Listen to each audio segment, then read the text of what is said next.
The Cost of Talent. Written by Arusius. I smiled as I saw the frantic man come shakily towards me across the bar.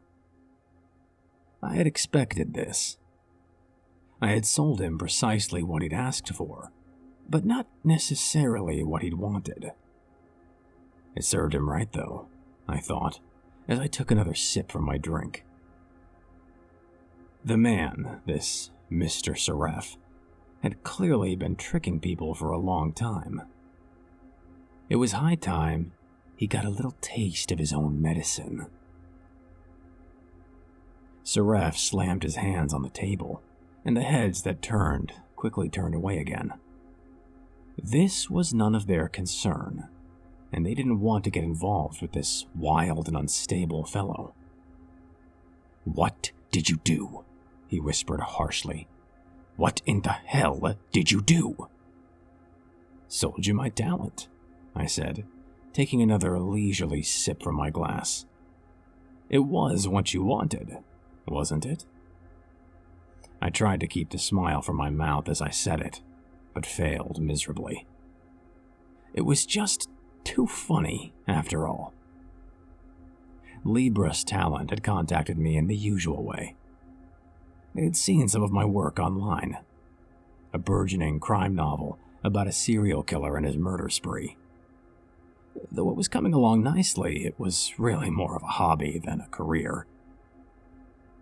I had things I was passionate about outside of writing, a career I was striving to advance in, and writing stories was more of a stress reliever. I would eventually finish it, but it seemed that Libras Talent and the ever-smiling Mr. Seraph didn't want to wait anymore. The email had offered me compensation for my talent. The sum was fair, and I was tempted to take this Mr. Seraph up on his generous offer. I was no fool, though.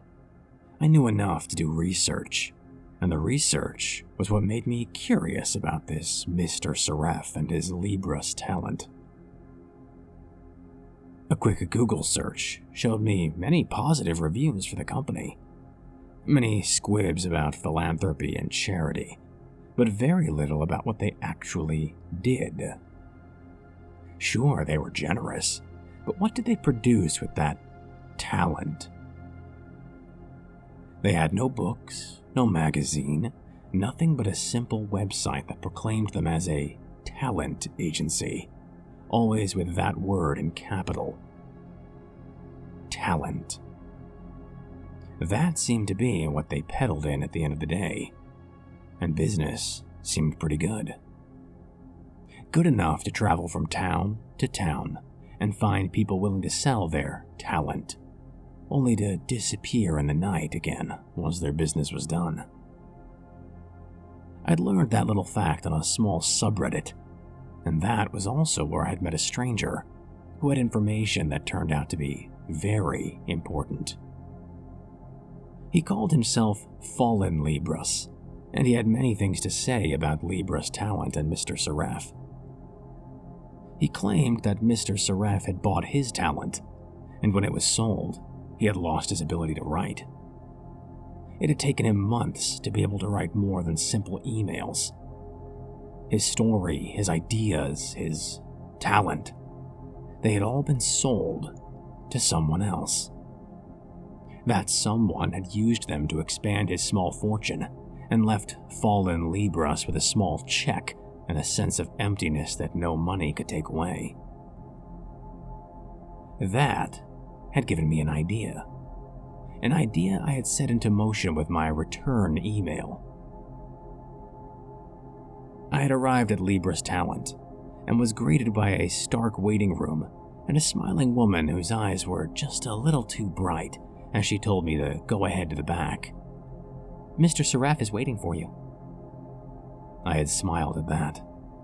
I doubted that they were expecting the talent that I was bringing.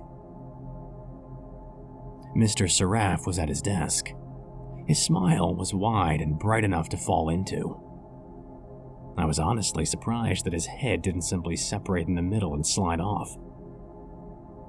On his stark desk sat a fountain pen in a holder and an old-looking book. This was really what I was there to see. Not this grinning corpse or his fancy pen, but this silently breathing book that sat closed before me.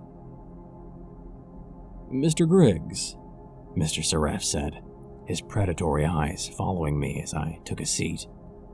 "I'm so glad that you decided to take us up on our generous offer." That was the moment that I realized that I might be in over my head. I was a fox who had suddenly realized how big the bear was, and that I might not be as clever as I thought. For better or worse, though, I was in the trap now. I could only win or lose from here, and I intended not to be another victim of this smiling man.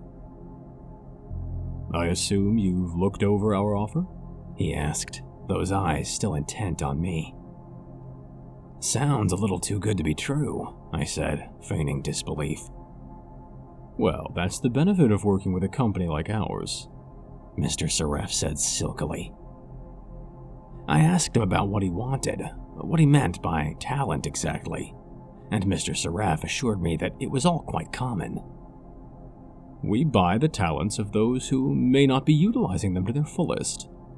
Your writing shows great promise, but it's clear that it isn't something you value. Sell us your talent, and we will compensate you for it. It's as simple as that." I shrugged and asked how this was to proceed. Mr. Seraph opened that hungry book and handed me the pen from the little holder. I took it, looking down questioningly at the book. "What do I do?" I asked, still not quite sure how this worked. "Just let your hands do their work," Mr. Seraph said. From the time the pen touched the paper, I was writing. The ink was red, blood red, and it filled the page with the darkness that dwelt within me. Every grisly murder, every bloody scene, every pain-filled cry, and every feeling of dread were perfectly conveyed with gruesome clarity. I wrote until my hand burned, until my fingers cramped, and as my shoulder went numb, I just kept my focus on that wide shark's grin my adversary wore. As the ink began to spill from the book in torrents, the sea of blood rising, I felt my vision beginning to blur. As my legs became wet with the efforts of my hand, I let my own look of exquisite rapture match that of Mr. Seraph. When I woke up in my bed, a check on my nightstand, and a feeling of relief within me, I sighed in contentment. It was over for me, but it was only beginning for Mr. Seraph. And now here he was. This ancient engine of destruction was looking for answers to a question that had only just arisen. He wanted to know why 3 writers who had, I assumed, bought my talent, murdered their families. He wanted to know why one of the most prolific crime writers of the age had decided to kill his wife, his kids, and his grandchildren as they visited him for the weekend. Mr. Seraph was angry. He was embarrassed. And now he wanted answers. I suppose I owed him that much. "Sit," I said, smiling again at the irony. Mr. Seraph sat, a vein throbbing in his temple. "You see, when you bought my talent, you believed all you were getting was my writing talent. Well, as a writer, I'm okay. But my true talent lies in darker places than you ever guessed. I write what I know, Mr. Seraph. And what I know is murder. Every one of my crimes is something I had written about in my short stories. Every cut, every gasp, every spray of blood was something I had created. As I spoke, Mr. Sereff's eyes grew wider and more concerned. It was great fun, but it couldn't go on forever. The older you get, Mr. Sereff, the harder it is to maintain that level of brutality. Despite knowing better, murder is often like a mania. You can't stop it, you can only appease it for a time. So, I said, grinning like a fool, I gave it to you. Mr. Sereff was speechless.